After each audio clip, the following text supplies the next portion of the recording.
Greetings from the Travis County Medical Society Physician Wellness Program. I'm Brian Sayers, Chair of the committee, and I'd like to share some information with you about Wellness Committee offerings that have been enhanced during this time of challenge. There's not much that hasn't changed during the last few weeks. Our lives and routines at work and at home bearing little resemblance to the lives that we led as the year began. This past week, I asked members of the Wellness Committee to pass along to me observations and strategies that they have used to keep sane and healthy during the last few weeks. Their responses were enlightening, and I'll just spend a few minutes summarizing their observations with 5 brief bullet points. First, the importance of naming the things that are different and potentially unsettling or anxiety-provoking is an important first step. Many of our colleagues are on the front lines seeing patients with coronavirus and the risks and difficulties that exposes them to. We are faced at work and at home with challenges trying to keep our loved ones safe and happy. There are blessings, but also profound stresses in having our children at home, navigating their educational and emotional needs even as we continue to work. Many physicians are facing financial consequences, challenges keeping their employees and patients safe while dealing with an abrupt transition to telemedicine and a completely different way of practicing medicine. Depending on each person's unique situation, you may be spending much more or much less time at home with your family, either of which can provoke anxiety and frustration.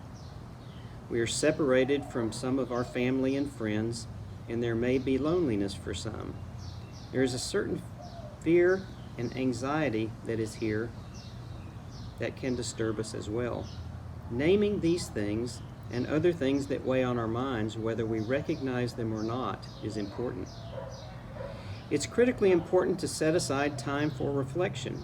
This may take many forms for different people, doing things that are fun and set our minds apart from things that worry us, but also figuring out a way to spend even just a few minutes of time in solitude each day, entirely unplugged, to let our thoughts come to the surface, or to pray or meditate as a crucial strategy. Spend some of this time remembering the many blessings that are still in our lives. These first 2 strategies may lead to a renewed sense of presence, not just physical presence, but actual spiritual presence with our family and friends and patients, even as all of these relationships have changed in one way or another. Relearning how to be a keen observer and listener is a critical skill to nurture in these trying times. These may all lead to a renewed appreciation of the importance of compassion as an intentional practice. At the end of each day, some recommend that each person write down some of the acts of compassion that they've witnessed during the day, that were offered to you from other people, that you saw offered to patients, or that you offered yourself to others or yourself. Listing acts of compassion can create a powerful positive feedback loop to nurture this in yourself and appreciate it from others. Lastly, reconnect your sense of calling. A younger version of ourselves heard a calling that led us into a life of medicine, as well as other important paths that we have passionately followed in our lives. Sister Joan Chittister describes calling as the place where the talents that we have been gifted intersect with the needs that the world around us cries out for. For many of us, through the years, that original sense of calling has been covered with layers of distractions, buried, if not pushed aside entirely. While our worlds in medicine and our lives at home have been turned upside down, it may be an opportunity to realize that even though the way we practice medicine and relate to our family and friends has changed, the original sense of calling is still there, at the core of what we do, waiting to be rediscovered. Physician wellness pioneer Dr. Rachel Remen once said, "To practice medicine with good spirit does not mean to be in a place where there is no noise, trouble, or hard work. It means to bring your calm and loving heart right into the midst of it."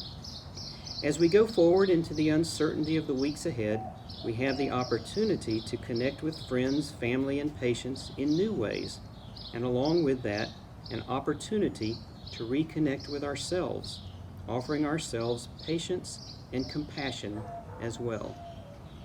While you're at it, keep an eye out for your colleagues. The TCMS Wellness Program offers a free anonymous counseling program with TCMS vetted doctorate level therapists who have worked with us for almost 3 years. Additionally, for the next few months, your psychiatry colleagues have volunteered their time to be part of this program as well, also offering anonymous free sessions upon request. To access this program, call our Physician Wellness Helpline at 512-467-5165. The Physician Wellness Program also offers the nationally known Finding Meaning in Medicine program, which meets monthly, currently by Zoom. It's a small group meeting in community that explores relevant topics in medicine to discern ways to regain and protect our sense of meaning and happiness in our work.